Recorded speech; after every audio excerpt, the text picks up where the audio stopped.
Good afternoon. I'm Anita Bathe, and you're watching CBC Vancouver News. The Prime Minister has invoked the Emergencies Act in response to the ongoing truck protests in Ottawa and other parts of the country. Now, this gives the federal government temporary and extraordinary powers to help cut back the demonstrations. Emergencies Act will be used to strengthen and support law enforcement agencies at all levels across the country. This is about keeping Canadians safe, protecting people's jobs, and restoring confidence in our institutions. And Trudeau says his government is using the Emergencies Act to give officers more power to fine and arrest law-breaking protesters, to give the government more power to ensure essential services, like by towing vehicles that are blocking roads, and to empower the RCMP to enforce local and provincial laws. He says these powers will be time-limited and geographically targeted. We're not using the Emergencies Act to call in the military. We're not suspending fundamental rights or overriding the Charter of Rights and Freedoms. We are not limiting people's freedom of speech. We are not limiting freedom of peaceful assembly. We are not preventing people from exercising their right to protest legally. We are reinforcing the principles, values, and institutions that keep all Canadians free. Police in Ottawa have said they are outnumbered by the crowds, and protesters are simply ignoring the threat of arrests. Demonstrators have erected tents, a stage, a large video screen, and even a hot tub on various streets in Ottawa. So in addition to the Emergencies Act, another stern warning. If your truck is being used in these illegal blockades, your corporate accounts will be frozen. The insurance on your vehicle will be suspended. Send your semi-trailers home. The federal government is also going after financial support for illegal activity associated with the convoy protest. This order will allow financial institutions to freeze personal and corporate accounts they suspect are enabling the illegal protests, and they can do so without a court order. Convoy protesters have raised millions of dollars, first through GoFundMe and then a Christian crowdfunding site, Give, Send, Go. Now, that Emergencies Act, previously known as the War Measures Act, has only been used 3 times in Canadian history, the last being in 1970. It's places like this that it can be invoked as of today. This is a live look at the Pacific border crossing in Surrey. It is open right now, but blocked to all traffic because of an ongoing protest. So no cars are actually getting through, as you can see here. Police blocking the road right here. And just north of these police officers is where the protests are ongoing. It's this ongoing standoff between the two. We are watching the situation closely, but this shutdown in particular has led to problems at other crossings in BC as well today, and more frustration for local businesses. Our Joel Ballard spent the day near the border in Aldergrove and has more on that. There's a long lineup here at the Aldergrove border crossing. Commercial trucks stretch for blocks all the way down to 16th Avenue. The drivers I've spoken with say they've had to wait 3, almost 4 hours. The long lines are due to blockades at the Pacific Highway border crossing, the usual route for many BC truck drivers. Last week, a small protest was set up in the area, but over the weekend, more protesters arrived, blocking access to the border with their vehicles. 4 people were arrested for mischief. Today, access is still blocked, both by police and protesters. For those who live in the neighborhood, deep frustration. You know, there's some pretty bad stuff happening. There's defecation happening in areas except for their porta potties. There's violence happening. We were thinking of a counter protest, but they're very aggressive in their approaches, and we don't agree with it at all in the neighborhood. At least I know that a whole number of us don't agree with it. Back at the Aldergrove border, more frustration over the long waits.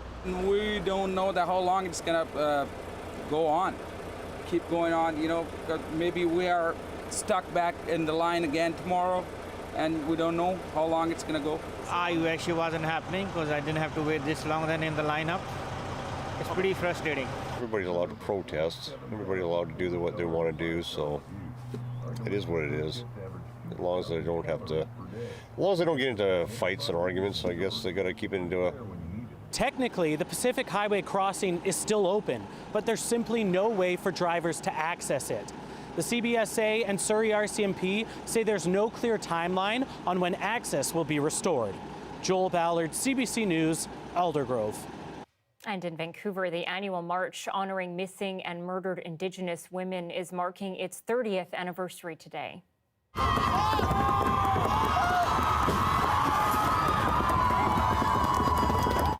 Today's event saw the toppling of the Gassy Jack statue in Gastown.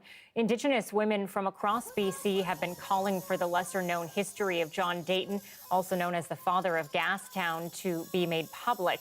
Dayton was married to 2 Squamish women during his lifetime, one of whom was 12 years old. Vancouver Mayor Kennedy Stewart has condemned the toppling of the statue, calling it dangerous. He says it undermines the ongoing work with the Squamish Nation on what would have been the right way to remove Gassy Jack. Organizers of the Women's March say Indigenous women face physical, mental, and spiritual violence on a daily basis. We want to honor the missing and murdered Indigenous women and girls that have come before us. We want to honor their families. And also, equally as important, we want to have acknowledgement. We want to have some justice for these women. That hasn't happened. And we've been trying for 31 years just to have some attention drawn to it. The first march happened in 1992 to commemorate the life of a woman who had been murdered on Powell Street. Each year, a large crowd gathers at the intersection of Main and Hastings, and in other parts of the province, smaller marches. Residents march in Cranbrook, calling to bring awareness to violence many women face in that city. And a warning now about the dramatic increase in fire-caused deaths in BC since the start of the pandemic. 59 deaths happened in 2021, up 118% from 2019. According to fire officials, the increase in fire-related deaths is most likely due to people being at home more during the pandemic. Now there are calls for awareness campaigns to promote the importance of functioning smoke alarms and emergency plans for getting safely out of a burning building during a fire. Working smoke alarms are what save lives, and in a number of fires that we're seeing around the province, in fact, more than 50% of the homes have non-working smoke alarms. So there's a lot of education for us to do. Distraction in the kitchen is another common cause of fires. Firefighters are urging people to pay attention when cooking and not get distracted by the phone or TV. And another record smashed in Metro Vancouver as gas hits $1.80 per litre in some parts. Along with high taxes and currency, gas experts say geopolitical tensions are factoring into an imbalance of supply and demand, with the speculation around Russia invading Ukraine disrupting supply and driving up the price of oil. And with gas demand generally lower this season, experts are cautioning prices spiking to levels never seen before later this year. As the temperatures start to warm up in the weeks ahead, we will likely start to see gasoline demand going up. Plenty of winter and spring break travel likely to happen as well. As we switch to more expensive summer gasoline as well in the weeks ahead, that and refinery maintenance are kind of 3 ingredients for a perfect storm in gas prices. DeHaan expects Metro Vancouver's gas prices to bypass the $2 mark later this year, but he encourages motorists to shop around for gas in communities outside of the city, where some have been charging as low as $1.65. And soon you won't need to go down to the local broker to renew your personal vehicle insurance. ICBC is set to launch online renewals. Online insurance renewal adds to the growing number of service options available to ICBC customers, including the offerings by phone, email, and in person, and provides greater convenience, choice, and flexibility to the people in British Columbia. Adding to the changes, the province also plans to discontinue license plate validation decals. The ICBC move to online renewal comes into effect starting May 1st. According to the Insurance Brokers Association, agents will still be involved. Brokers across the province will be reviewing renewals and following up with drivers if it's required. An in-person renewal will still be available to anyone who still likes that face-to-face experience.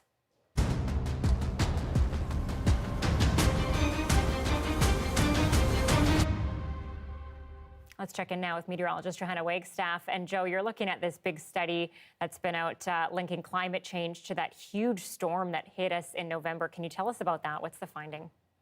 That's right, Anita. Now, we know that the BC floods in November was a result of multiple factors, including land use. And we knew climate change was a factor, but now environment and climate change scientists have released a new study putting a number on climate change influence. Let me take you through an excerpt of that study, an early copy released today, still to undergo the peer review process, but these are the same scientists that linked the heat dome to climate change. So the study found that the atmospheric river and the resulting flooding was 60% more likely to have occurred because of human-induced climate change. Now, again, the other factors still very much at play, but the scientists say that we will see more events like the atmospheric river and the resulting rains and flooding as our temperatures increase. So I was really looking forward to this study. We knew that climate change connection was there, but now we have a number to put on that connection. Taking you to the weather today, we saw some rain across the south coast thanks to a little low spinning just over our coast this morning. That is tracking eastward. We saw some hints of blue sky out there. High pressure is trying to build in off our coast. Beautiful day across Vancouver Island and up towards Haida Gwaii. Terrace, Stewart, you're getting lots of sunshine today. We're seeing those clouds continuing to linger into places like the valley this afternoon. And as I take you through the overnight, we're going to see drizzle return for tomorrow morning as that high pressure system tries to move back in. I think we're going to have to wait until tomorrow afternoon to get the sun back. So drizzle to start your Tuesday, sun to end it, and then we'll reap the full benefits of that high pressure system in place for Wednesday. Anita, it doesn't last very long. It looks like the second half of the week turning soggy, but we got some sunny windows in there, so I'll take you through day by day in the days to come. All right, I'll take those sunny windows. That's fine. Thanks, Joe. You're welcome. Okay, time to talk about the day many are celebrating with cards, chocolates, and perhaps some flowers. While the pandemic has been pretty rough on a lot of different businesses, some are actually flourishing just in time for Valentine's Day. Benit Brach joins us live from Abbotsford at Simply Flowers. And Benit, I think I remember getting my high school graduation corsage from that exact flower store. Great little spot. What's it been like there today? Well, Anita, it's busy, it's bustling. People are picking up their orders, doing some last-minute Valentine's Day shopping. And right here, you know, Valentine's Day is one of the busiest times for florists like this. And right here, just look at the roses, a classic. And buying local is playing more of a trend this year in 2022. This rose farm near Victoria is among only a handful of commercial rose farms still left in Canada. I would say we'd be averaging around 50 to 60,000 stems a week. Ryan Worsfold's family has been in the business for more than 40 years. It's a beautiful rose and it lasts forever. But it hasn't been easy. Local growers have had to fight to survive, as Canada typically relies heavily on imported roses from Colombia and Ecuador. And while the pandemic has made things worse for many industries, it's cultivated opportunity for rose farmers. One of the things that with COVID is the cost of freight all over the world has gone way, way up. And that's why wholesalers like Vince Van Der are relying more on BC or Canadian-grown roses. Costs flying out of Ecuador have increased to approximately $5 a kilo, where they're usually around $2 a kilo. So that adds a significant amount of money to the product. He's seen a price increase of about 25% for each imported rose stem. Customers realize that they want to keep the footprint local, so there's people end up trying to shop a lot more with what's grown in Canada now. And that's a welcome change for Canadian farmers. With the cost of freight being so high, local growers can compete. And our pricing is pretty similar. And we're really happy, and I think our customers are really happy with the quality. In Ontario, this rose farm has also seen a 20% rise in demand for their blooms. Rose sales have been very good. Throughout the whole virus, it's been very, very strong. But with a potential pandemic slowdown on the brink, rose imports are picking back up. The hope is for farmers like Linda Boom and Worsfold, the demand and desire to buy local forges on. People want to know where things are coming from now, and I really believe that. It's a big change.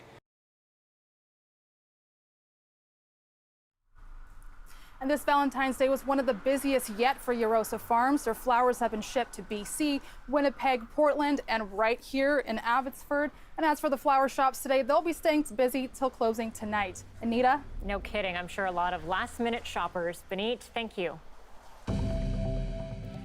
At 3:15 here, 6:15 in the east. A live look tonight near the Parliament buildings in Ottawa. Streets totally jammed as the feds invoke the Emergencies Act to tackle these demonstrations. Why protesters are vowing to stay. That's coming up.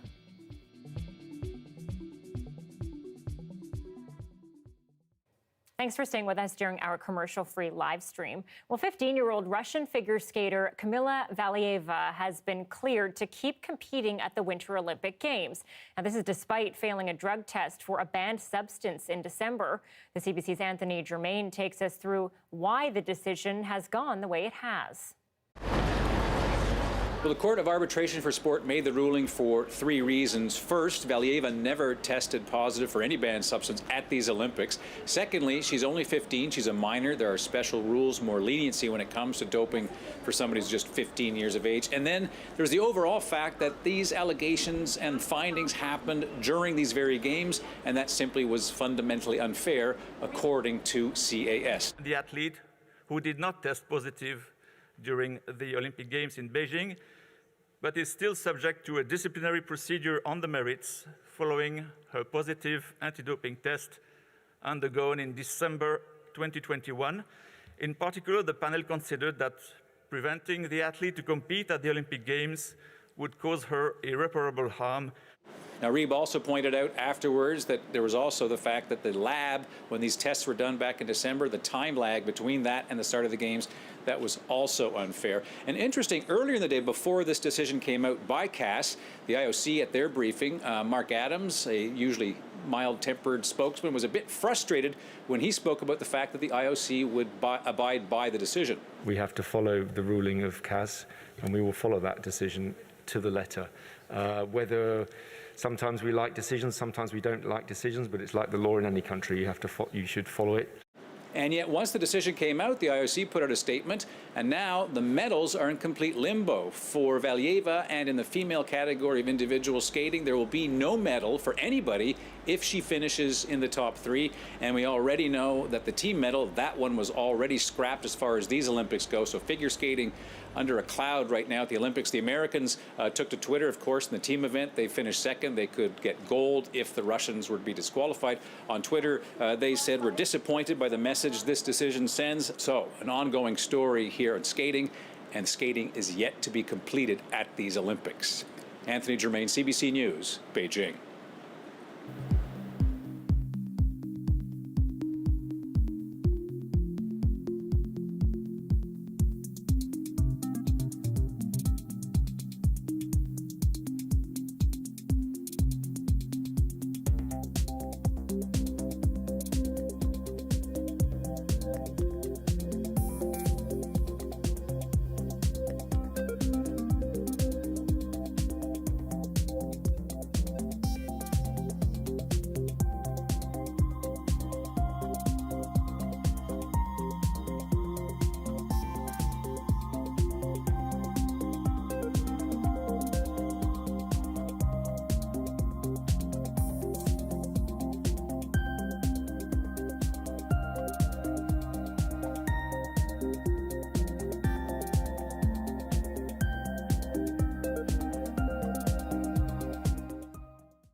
Once again, we're looking at Ottawa tonight, where the streets are jammed and the pressure is mounting on demonstrators there to end their protest as the Prime Minister brings in more power to deal with those rallies there and across the country.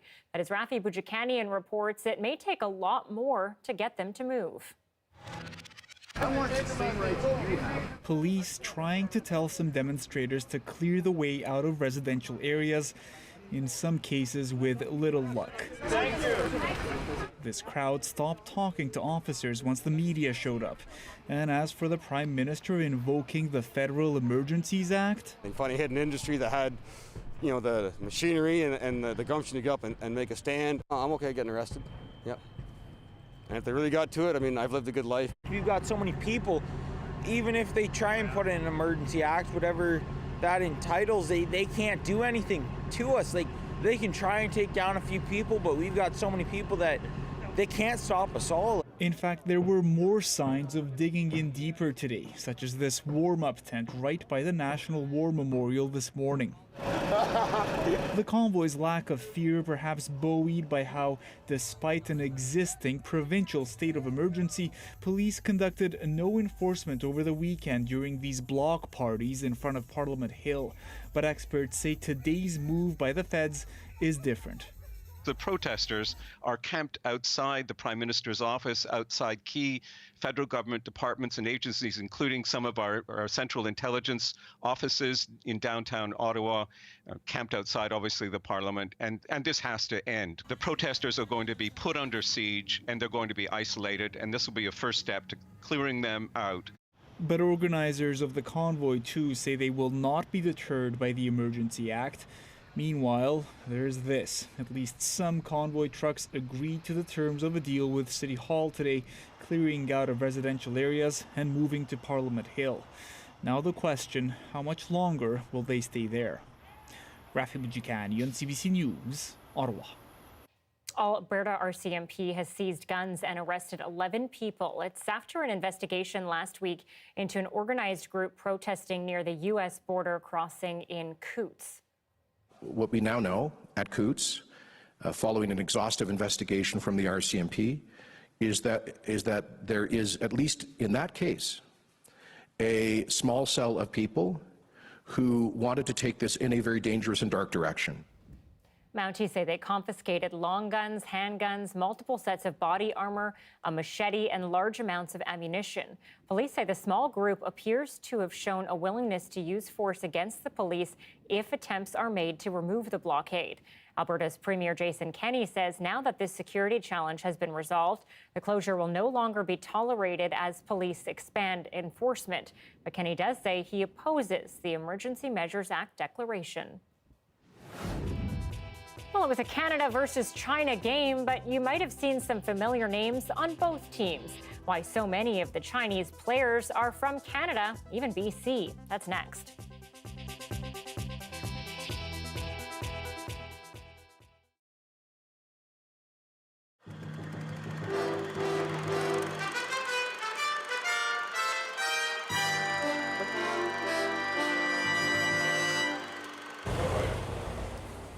A crude $30 machine used around the world for simple drug tests.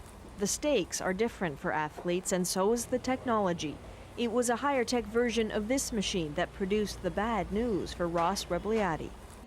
Then the top rider to this point, still lots of riders. 17.8 billionths of a gram of marijuana in a milliliter of the border's urine. It's a barely detectable level. Still, it's too much. And this is not the first time Rebliati has been tested for pot. He was tested on November the 5th of last year and then again on December 15th. Both times, traces of marijuana were found in his system, but the levels were lower than the limit set out by the International Ski Federation. Marijuana isn't banned at the Olympics. It's a restricted substance and only for about a dozen sports. What it does to the athletes, though, scientists and officials like the IOC Director General, Francois Carrard, can't be sure. I am told that in some situations it could be performance enhancing in the sense that if you take a lot of marijuana, it has an appeasing effect or could have an effect on the behavior of some athletes. Scientists doubt these minute concentrations could affect an athlete, but even if they did, some say smoking marijuana couldn't do anything but hurt. Individuals have difficulty with recall, responding to sudden dangerous situations or threatening situations. I wouldn't think those are something that a high-speed skier or a high-speed snowboarder would want to have. Besides, Rebliati says this is all an accident, that he tested positive simply because of second-hand exposure to the marijuana. How long the drug stays in your system depends on how much you were exposed to, for how long, how frequently, as well as your body type. Doping control expert Dr. Robert Moore says technically it is possible Rebliati failed because of somebody else's smoke. If you weren't warned about this and you go to a party and somebody's smoking,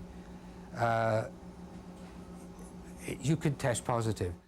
10, 15 years ago, an athlete like Ross Rebliati would have passed a marijuana test because the technology wasn't sophisticated enough to detect levels as low as 17.8 nanograms. Certainly, science has improved, but there are still problems. One of the biggest is that the technology isn't capable of determining how the marijuana got into the system. That inability to prove whether Rebliati broke the rules by smoking pot or was just careless is crucial to the Canadian team's appeal of a sanction that has scarred not only an athlete, but a country that wants to keep its gold. Adrienne Arsenault, CBC News, Toronto.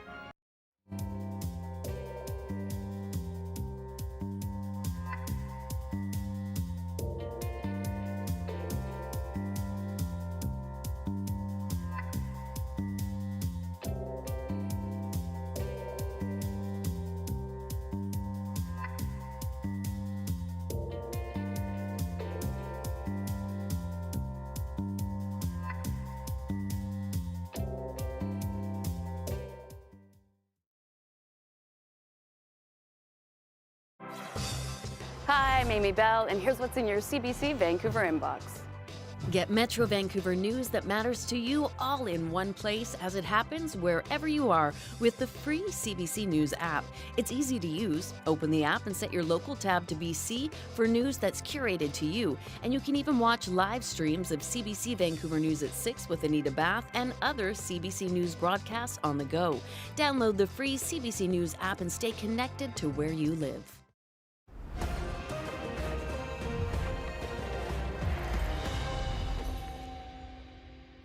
Well, when it comes to tomorrow's Olympic hockey match between Canada and China, this country has reason to be invested in both teams. Nearly half of the players on China's roster are from or have strong ties to this country and even this province. And as Anthony Germain shows us, they're not just playing to win the game, but to win hearts. Cheering, dancing, electric anticipation. 11 of the 25 players on skates for China are from Canada. So we're all Chinese now, right? So His smile beams through the COVID mask. you dream, like as a kid, right? You know, it's the NHL, it's the Olympics, that sort of stuff. Like Ty Schultz, most of the Canadian players have deep family connections with China. Right in front, and they score first goal. Parker Fu plays on the same line with his brother Spencer. You don't get the chance to do that very often, to represent, you know, where your family came from all those years ago. So it's pretty special. And the top line out for China, Spencer Fu, his brother Parker. A world away, the Fu brothers' excited parents, John and Diane. My heart was just bursting with pride, seeing them step on the ice for the very first time for Team China ever in the history of the Olympics. Canadians of Chinese heritage making history, taking to the ice as proud underdogs for Team China against Canada, the country that they call home. International hockey rules make it possible for players to represent other countries. Their passports still have maple leafs, even if their jerseys don't. It's been a long journey for Team China's captain. Brandon Yip from Maple Ridge, BC, almost learned to skate before he could walk. He's always going to be our baby. That little boy is a 3-year-old wanting to play hockey. There he is. Like the Fu family, the Yips are Canadians who are proud to be Chinese. Everybody's come from somewhere. We happen to come from China. And for him to go over there to represent the country of our cultural origin is just incredible. Yip says his goal is for this team to inspire. We want to grow the game here, so we're hoping a lot of young guys or girls or anyone, any walk of life, watches us here in China and falls in love with the game like we did. And you know, if that happens, the sky's the limit over here. Thanks in no small part to the toddler with a stick from Canada, now an Olympic captain representing a powerful nation. Anthony Germain, CBC News, Beijing. Now, few of the Canadians and Americans competing for China actually speak Mandarin or Cantonese, and some even agreed to take on a different, more authentic Chinese name, but just excited at the chance to play in the Olympics, of course. Thanks so much for watching this afternoon. A reminder, CBC Vancouver is on at 3 p.m. during the Olympics on television. You can also watch us on Facebook, YouTube, or our website. Have a good day.